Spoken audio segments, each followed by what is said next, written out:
Dear students, I am Dr. Rajiv Sapre. This is the 14th lecture about the topic similarity. This is part of video lecture series about SSC mathematics, and I appeal all of you to subscribe my channel Maths Made Easy so that you can take advantage of all these lectures. Okay, coming to this topic. In the previous lecture we have seen angle test. What is that angle test for checking whether two triangles are similar? It's a simple test. Say you have two triangles. I will just revise ABC, one triangle, and another triangle PQR. Now whether it is congruency you are doing or similarity of triangles you are doing, we have to we have to establish 1-1 correspondence. So that 1-1 correspondence, suppose you establish as ABC PQR, then that means what? Angle A will correspond to angle P, angle B will correspond to angle Q, angle C will correspond to angle R. Now in angle test of similarity, what we are saying is, when angle A is congruent to angle P, angle B is congruent to angle Q, and angle C is congruent to angle R, then by angle test,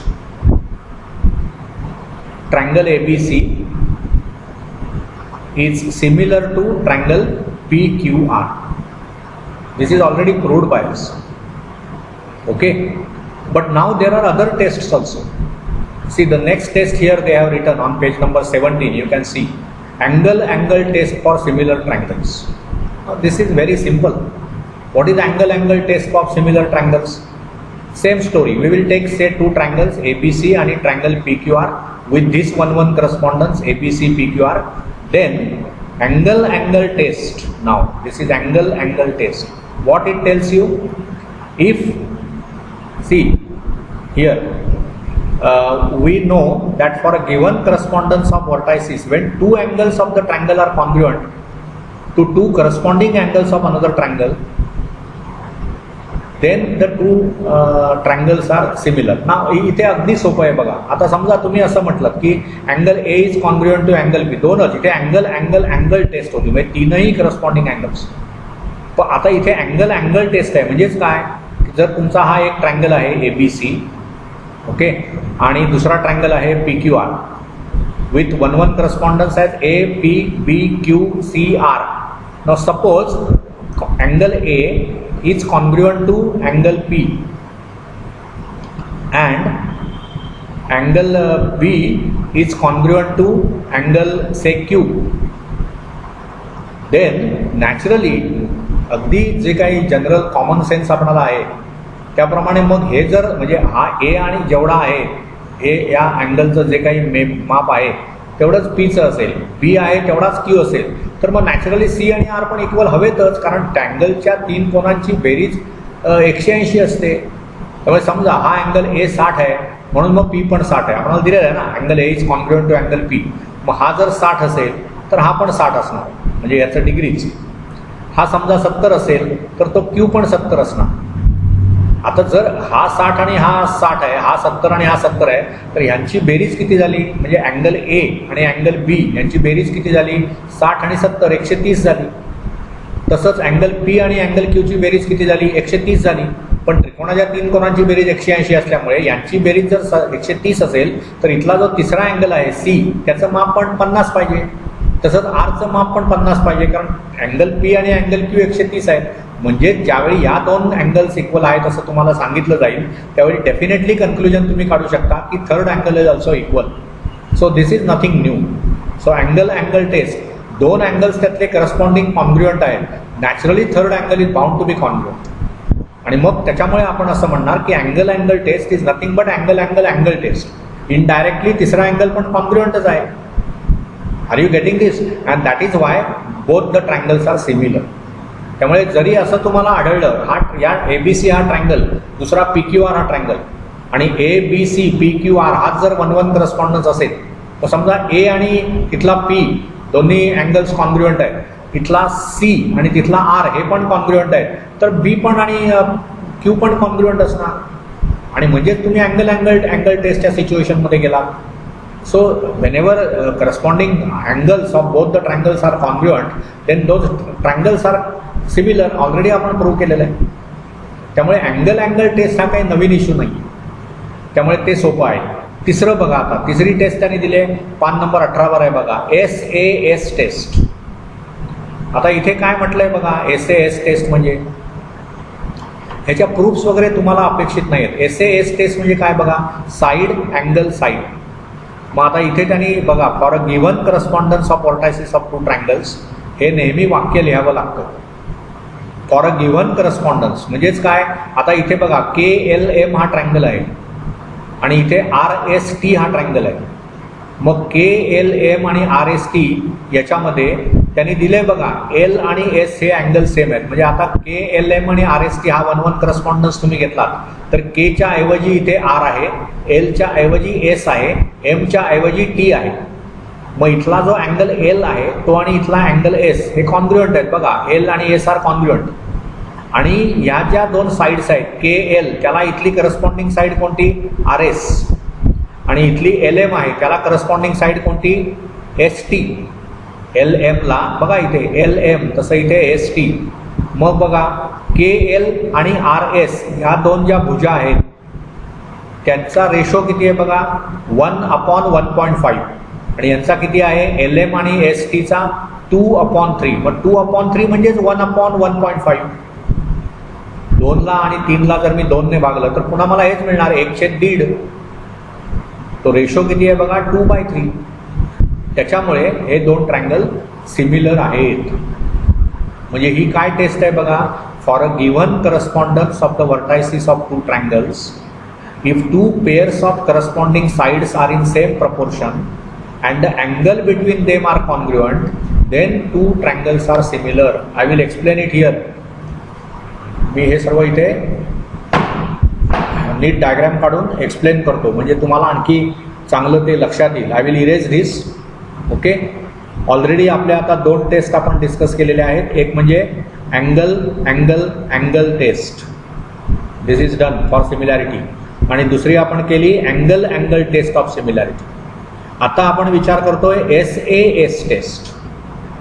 SAS taste म्हणजे काय, कळायला अगदी सोपं आहे. Side angle side, म्हणजे समजा हा तुमचा ABC हा अँगल आहे, ट्रायंगल आहे, आणि इथे दुसरा PQR हा ट्रायंगल आहे. हा समजा PQR हा ट्रायंगल आणि हा ABC हा ट्रायंगल. ओके, आणि 1 1 करस्पॉन्डन्स तुम्ही असा दिलेला ABC, it is in 1 1 correspondence with PQR. तर AB ला करस्पॉन्डिंग साईड PQ आहे, मग AB आणि PQ. BC ला करस्पॉन्डिंग QR आहे, म्हणजे ही जी साईड आहे त्याला करस्पॉन्डिंग QR आहे, आणि यांच्या मधला अँगल तो एकरूप पाहिजे बघा. आणि ह्या ज्या 2 साईड्स आहेत, ज्या म्हणजे करस्पॉन्डिंग साईड्स आहेत की ज्यांच्या मधला अँगल सिमिलर आहे, त्या साईड प्रपोर्शनमध्ये पाहिजेत. म्हणजेच काय व्हायला पाहिजे, AB ही जी साईड आहे त्याला करस्पॉन्डिंग साईड PQ, मग त्यांचा ratio AB/PQ must be same as BC/QR. आणि AB आणि BC यांच्यामधला जो अँगल आहे अँगल B, तसंच इथला PQ आणि बघा हे PQ आणि QR यांच्यामधला अँगल Q हे कॉन्ग्रुएंट पाहिजे. तेव्हा हे 2 रेशो आणि हा अँगलची इक्वॅलिटी इज SAS टेस्ट. असं जर असेल तर आपण म्हणणार की ते 2 ट्रायंगल सिमिलर आहेत. म्हणून त्यांची स्टेटमेंट बघा, for a given correspondence of vertices, म्हणजे माझा इथे करस्पॉन्डन्स काय आहे ABC PQR. ह्याचा अर्थ काय होतो, I am taking A for P, I am taking B for Q, I am taking C for R. मग AB आणि PQ या 2 करस्पॉन्डिंग साईड्स झाल्या, BC आणि QR या 2 करस्पॉन्डिंग साईड्स झाल्या, AC आणि PR ही तिसरी करस्पॉन्डिंग साईड झाली. मग त्यातल्या 2 करस्पॉन्डिंग साईडचा रेशो सेम, म्हणजेच AB/PQ. बघा इथे AB/PQ. दुसरी काय साईड बी सी आणि क्यू आर यांचा रेशो सेम आहे आणि ए बी आणि बी सी मधला जो अँगल पी आहे तोच पी आणि पी क्यू आणि क्यू आर मधला अँगल आहे. म्हणजे मग आपण म्हणणार की हे जे दोन ट्रायंगल्स आहेत ते सिमिलर ट्रायंगल्स आहेत. Do you get this? Very very simple. आणि तिसरी आहे ती SSS test for similarity. SSS test काय असणार? सिम्पल आहे. SSS म्हणजे साईड साईड साईड टेस्ट. म्हणजे पुन्हा विषय तोच की ABC हा मी ट्रायंगल घेतला, ओके. तसंच इथे मी लहान एक ट्रायंगल घेतो PQR. मग समजा हाच करस्पॉन्डन्स असेल ABC टू PQR, तर AB मग त्याला करस्पॉन्डिंग साईड PQ, BC ला करस्पॉन्डिंग साईड काय QR आणि AC ला करस्पॉन्डिंग साईड काय PR. मग हा रेशो आणि हा रेशो इक्वल पाहिजे. Ratio of corresponding sides must be same. Then we will say this triangle and this triangle are similar by SSS test. बघा स्टेटमेंट बघा. For a given correspondence of vertices of the two triangles when three sides of the triangle are in proportion to corresponding three sides of the other triangle, then the two triangles are similar. AB PQ यांचा ratio, BC QR यांचा ratio आणि AC PR यांचा ratio. म्हणजे या ट्रायंगलची side आणि त्याला corresponding ह्या ट्रायंगलची side यांचा रेशो. म्हणजे त्यांचा रेशो म्हणजे काय? त्यांच्या लेंथचा गुणोत्तर. म्हणजे समजा इथे असं झालं की ही लेंथ 6 आहे, ही 3 आहे, ही 8 आहे, ही इथे 4 आहे, ही इथे समजा काय 10 असेल, तर ही इथे 5 असेल, तर काय होणार बघा? करस्पॉन्डिंग साईड्स AB ला करस्पॉन्डिंग PQ आहे म्हणजे 6/3 2 आला रेशो. BC ला करस्पॉन्डिंग QR आहे 10/5 2 आला. AC ला करस्पॉन्डिंग इथे PR आहे, इथे 8 आहे, इथे 4 आहे, तो रेशो पण पुन्हा 2 आला. So ratio of corresponding sides is equal. So these two triangles are similar. Did you get? सोपं आहे. समजा इथे तुमचं ही जी लेंथ आहे ही समजा 3 असती, 3 आता इथे 3 आहे, इथे समजा ही लेंथ काय समजा 7 असती आहे समजा, तर मग काय होणार? 8 6/3 हे 2 आलं, 10/5 हे 2 आलं, परंतु इथे 8/7 हे 2 नाही आहेत. म्हणजे मग त्यावेळी मी असं म्हणणार की हे ट्रायंगल सिमिलर नाही. समजलं ना? सो इम्पॉर्टंट काय आहे बरं, हे मी ज्या डायग्रॅम्स काढल्या आहेत तिथे जे हे लिहिले किती सेंटीमीटर किंवा लेंथ लिहिलेली आहे ते रॅन्डमली लिहिलेलं आहे. नाहीतर एक कोणीतरी शोधून काढेल की 2 साईडची बेरीज ही तिसरीपेक्षा लहान होते वगैरे, असा मी त्याच्यात आत्ता विचार नाही केला. तो करायला पाहिजे ऑब्व्हियसली. बहुतेक तसं नसेल होत, कारण बघा इथे काय होतंय,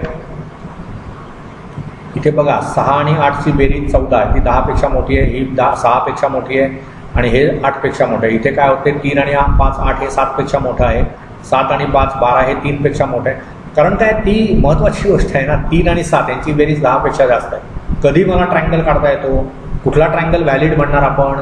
तर त्याच्यामधल्या कुठल्याही 2 साईडच्या लांबीची बेरीज ही तिसरीपेक्षा जास्त पाहिजे, बरोबर ना? तरच तो आपण म्हणणार. समजा तुम्हाला मी असं सांगितलं की एक ट्रायंगल असा काढा की त्याच्या एका साईडची लेंथ 1 आहे, दुसऱ्याची 2 आहे, तिसऱ्याची 5 आहे. हे शक्य नाही होणार, कारण 1 आणि 2 यांचं ॲडिशन हे 5पेक्षा लहान आहे, त्यामुळे हा ट्रायंगलच शक्य नाही. मग हे सर्व भान आपणाला डायग्रॅम काढताना त्याच्या इथे मेजर्स वगैरे लिहितो त्यावेळी ते लिहिलं पाहिजे, ठेवलं पाहिजे भान. त्यामुळे आय होप यू अंडरस्टूड. म्हणजे आता आपल्याला काय काय माहिती झालं बघा. What are the different tests that are available to you and by using which you can tell whether the triangles are similar.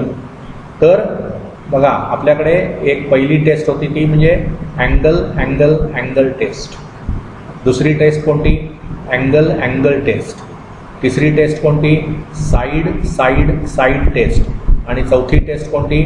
Side test. आणि हे सर्व करस्पॉन्डन्सवर अवलंबून आहे. पुन्हा एकदा मी सांगतो, ट्रायंगल समजा ABC तुम्ही घेतलात आणि दुसरा ट्रायंगल PQR. आपण आता नटशेलमध्ये हा विचार करूया हे काय आपण शिकलो. म्हणजे हा ट्रायंगल ABC आणि इथे ट्रायंगल PQR.